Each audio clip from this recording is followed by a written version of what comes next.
could you tell us a little bit about yourself? Yeah, I'm Beula Christy and I'm associated with LVPEI Institute since 1992. By this 5th June, I'll be completing 32 years of my services here. So it's with me, two of my other friends who joined earlier those days.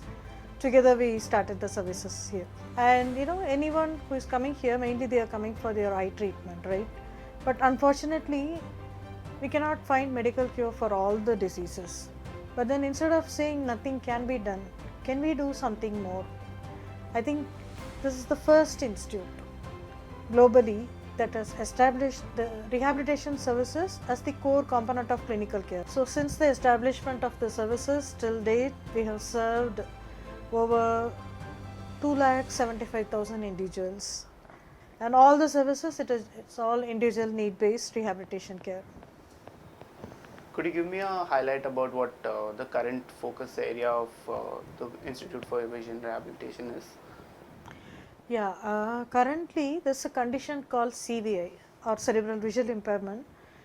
That's a brain-based visual impairment actually. Like mostly we find this among children.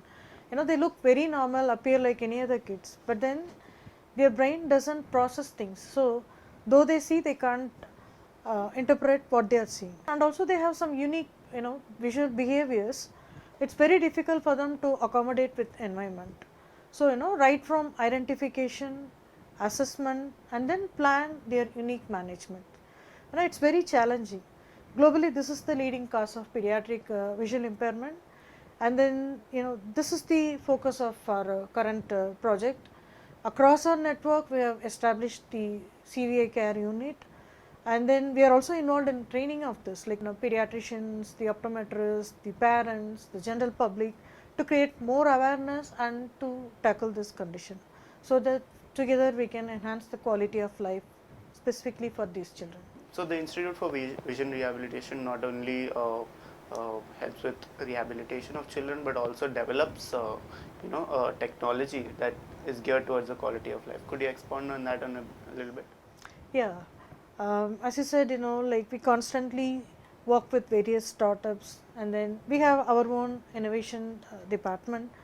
Together we work and then see what are the latest gadgets which is available in market, and then what best we can do with the help of other startups. To give you a few examples, there's a company called Grailmaker Innovation.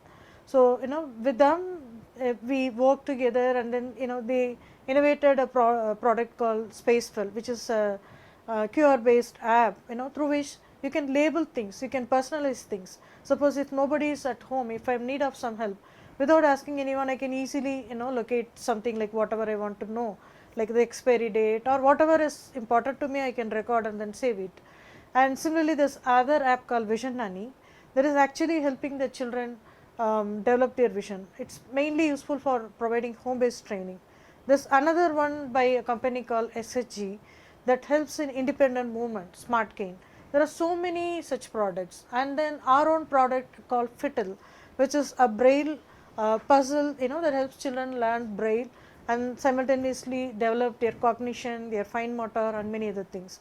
So constantly we work so that together we can help these children and adults enhance their life better. Yes, not just fully grown person's quality of life, but rather you're tackling the issue of children developmental issues during exactly who have visual their impairments. Independence, their personal independence, and then social interactions, everything is improved further then. Yes, amazing. So what would a person come to LVPEI's Vision Rehabilitation Institute? What services do you guys provide? Yeah, it begins with their psychological support. We counsel them, we try to simplify the medical term, help them understand what is their eye disease, and then we sit with the family and then plan their management. It is all individual based training, except for few training like the computer training program or the group play activities. Most of our training, it is all individual, unique need based training. So in case of infants and children with developmental delays and disabilities, we have the integrated services of vision therapy, speech therapy, physiotherapy, special education. Braille not just helps people read, but it helps them understand how to Of speak course, better, right? of course, yeah, it has lot of life value. See, we have different grades of braille, the open grade to complicated, the grade 3 braille, but then at least to learn the basic braille that helps to save your life and then to become more independent and to get proficiency in language. So for these three reasons I would strongly recommend at foundation they have to learn braille. I think the one aspect is also that if you don't learn a language, right, you start learning only the words, only the vocabulary, only the way that your parents or one caregiver or two caregivers speaks, right? So that severely like limits the quality of life. Well said. Some of our parents, in the initial years, they hesitate. They said, "No, we are there. We'll help." So it's only the auditory mode of learning. Spoken English, excellent. But then when it comes to job placement, we are finding a serious problem. Even to frame one single sentence, so much grammatical error. So the company is not willing to offer any job. So it's a serious problem that we are facing among some of our students. Yeah, I think learning a language is a big Absolutely. part of it. What do you think are the future, goals, and what is the vision for the Institute of Vision Rehabilitation going forward? Going forward, as I said, CVI is one of our key focus areas. Definitely, we want to expand the services, and then it's our dream. Like one day, we will have CVI India. Like right now, we are focusing within LVPEI network.